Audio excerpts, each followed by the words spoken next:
Session 7, April 12th. Subject, marital discord, wife's insecurity. He says you cry during sex, that you beg him to stay, even when he's checking his phone. She has no idea what I'm capable of. Show me.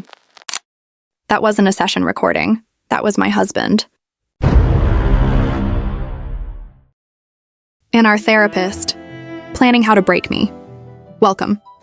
You're not here for gossip. You're here because you've felt that gut drop, when the person who swore to protect you became the architect of your unraveling.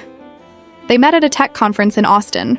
Claire, 34, sharp-witted marketing exec with a laugh like wind chimes. Daniel, 37, quiet coder with soulful eyes and a habit of fixing things. Leaky faucets, broken code, her anxiety after her mom died. Their wedding video? Pinterest perfect. Friends called them the calm couple. No screaming matches. No public drama, just quiet erosion. By year 5, the silences grew teeth. Claire noticed Daniel started showering after work. Started locking his phone. Started saying therapy might help us. Not as a threat, but as a plea. So they found Dr. Elena Moreau, PhD in couples dynamics, glowing Yelp reviews, framed degrees from Columbia. Calm voice. Silk blouses. Knew when to nod, when to push. She's amazing, Daniel said after session 1. She really gets me. Claire didn't know then. That was the first red flag. Psych insight. Break. When one partner falls in love with the therapist's validation faster than the other. Danger zone. Projection. Transference. The therapist becomes the idealized spouse. By session 3, Daniel was texting Elena between appointments. Just logistics, he said. Session 5, he bought her a coffee machine. For the office. Session 6. Claire walked in early, caught Elena adjusting Daniel's collar. A beat too long, a smile too soft. She said nothing. Biggest mistake of her life. It started with a Dropbox notification. Claire was backing up old photos. Saw a folder labeled Elena, backup audio. Password protected. She guessed their anniversary. Wrong. Their honeymoon location. Wrong. His mother's birthday. Then their wedding date backwards. Click. There were 17 files. Session 1. Innocent enough. Communication breakdowns. Session 4. Elena asking Daniel, do you feel desired at home? Session 6. Have you ever fantasized about someone in this room? Session 8. Sound of zipper. Heavy breathing. God, you're better than she'll ever be. Claire vomited in the bathroom sink. She didn't confront Daniel. Not yet. She installed audio recorders in their bedroom, in his car, on his laptop.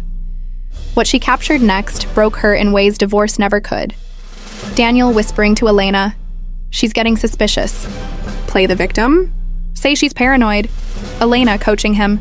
Tell her you're worried about her mental health. Suggest solo therapy. I'll take that case. 2. They weren't just fucking, they were orchestrating her collapse. Claire scheduled a surprise progress check with Elena, alone. Walked in with a voice. Recorder in her purse, asked softly, why did you sleep with my husband? Elena didn't flinch, smiled, leaned back, because he wanted to be seen. And you? You were too busy being right to make him feel alive. Claire played the tape. Elena's face dropped. Those were confidential therapeutic recordings. You had no right. And you had no right to my marriage. Daniel came home that night to find every photo of them shredded. His clothes bagged by the door. And a USB drive on the pillow, inside, every recording, time-stamped, labeled, including the one where Elena moans his name. While critiquing Claire's emotional clinginess, Daniel begged. Said Elena hypnotized him. Said he'd leave her. Said it meant nothing. Claire laughed. First time in months. You let her record us crying. So you could study how to hurt me better? That's not weakness.